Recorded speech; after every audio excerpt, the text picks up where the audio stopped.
Hey guys, welcome back to the channel.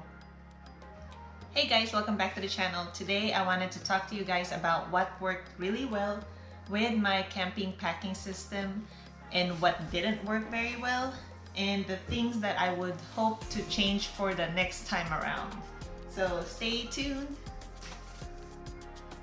So I would like to start with things that worked really well, and that is number one, the amount of water that I pack.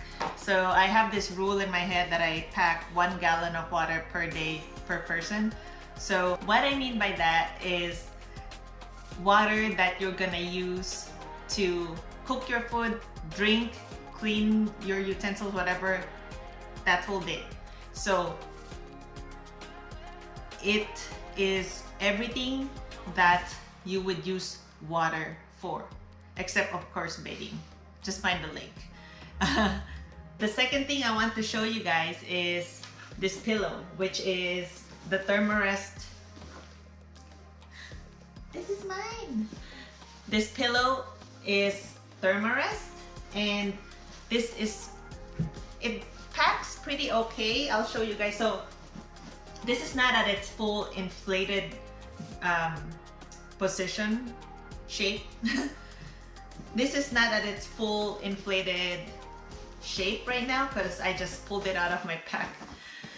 But it inflates and it looks just like a real, it looks and feels just like a real pillow. And for me, I can't really sleep well without a really good pillow, and I've tried everything, like the clothes pack, the inflatable pillow, etc. Like I've tried so many different pillows and so many different ways to sleep without one, and it's just not working out for me. So this is just a personal preference, and this is a size medium, which is really big for me.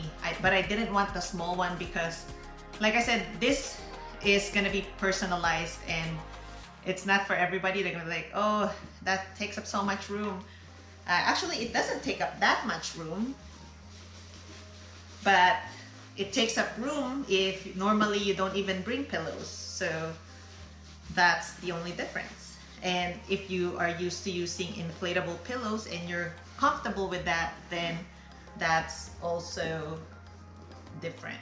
But it doesn't take that much space at all. Also because you can compress it with your other stuff, and it just, if I can sleep well, I can ride better the next day, and that is good enough for me.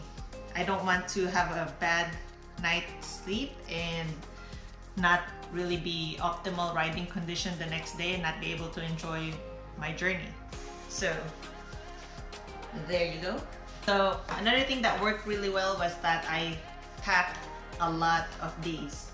I have 2 of these, which is a jump starter battery pack that also has a flashlight, and this, which is a battery pack that also serves as a flashlight, and I have a headlamp. So I have a lot of light and battery when I go out camping, and I don't have to worry about having to start a fire to have light around me, especially because in California, as a lot of you guys know, there was all these wildfires, and actually we were not allowed to start campfires because it was just so rampant that the risk of setting off a forest fire is so great that it's just better to not start a small fire to begin with.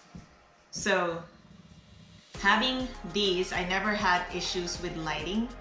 And another thing was bringing the solar charger, because I'm on the road for 2 to 3 hours at a time, and while I'm riding, my stuff's getting charged. My camera, my battery packs, my GoPro, they're all getting charged while all I'm doing is riding because of the solar panel charger that I have that I mounted on the bike.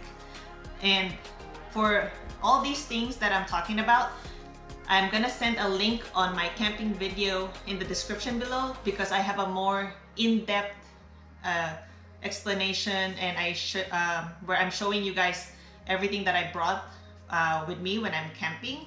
and they are all in there. So this is just a highlight of what actually works, what didn't work, and what I'd hope to have.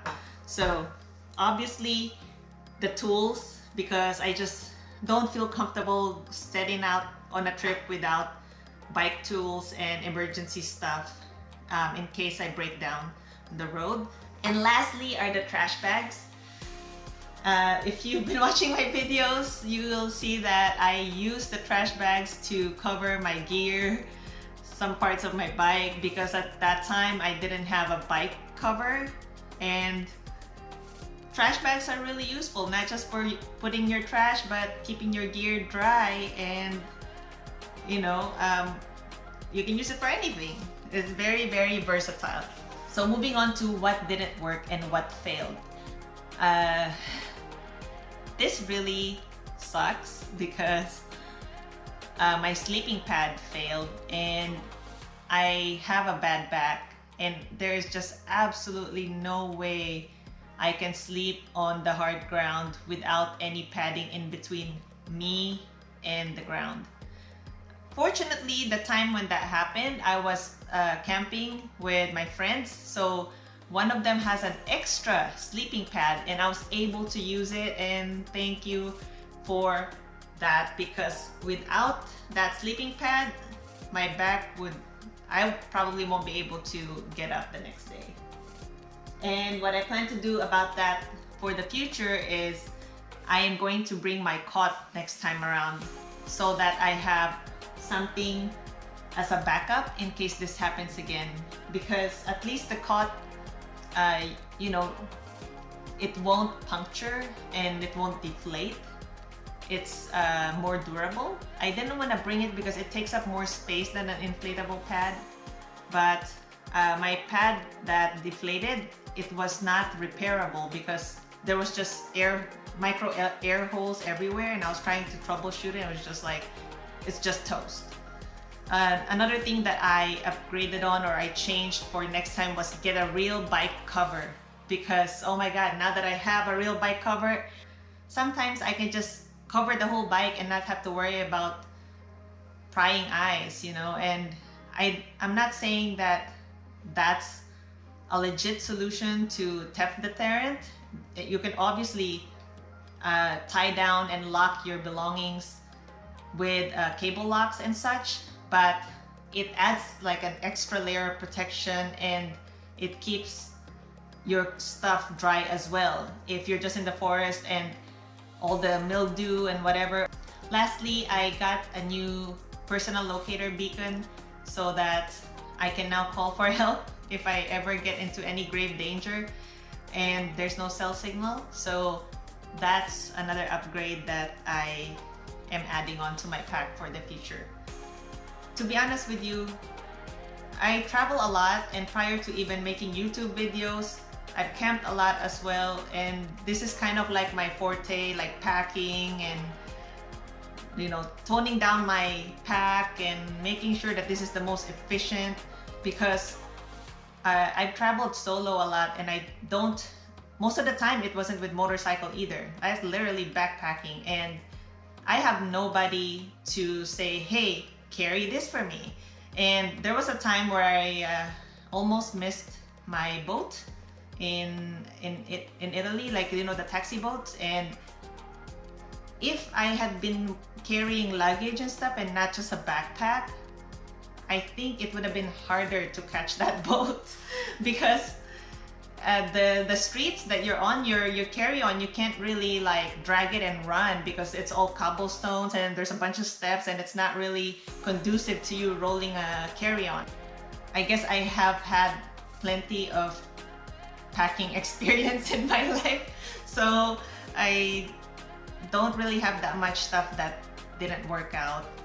But if you guys have any suggestions into how I can make my packing better, and I want to know how you guys pack when you guys travel, even if it's with or without the motorcycle. I always want to hear from other people about their experiences and the ways that they travel, because that's very interesting to me. I'm a nerd when it comes to packing and, you know, doing all this stuff for traveling. So I'd like to hear from you guys. And thanks for watching. Thank you for subscribing. Thank you for liking my videos, and thank you for joining me on Patreon. I really appreciate that, and I'll see you guys on the next video. Bye!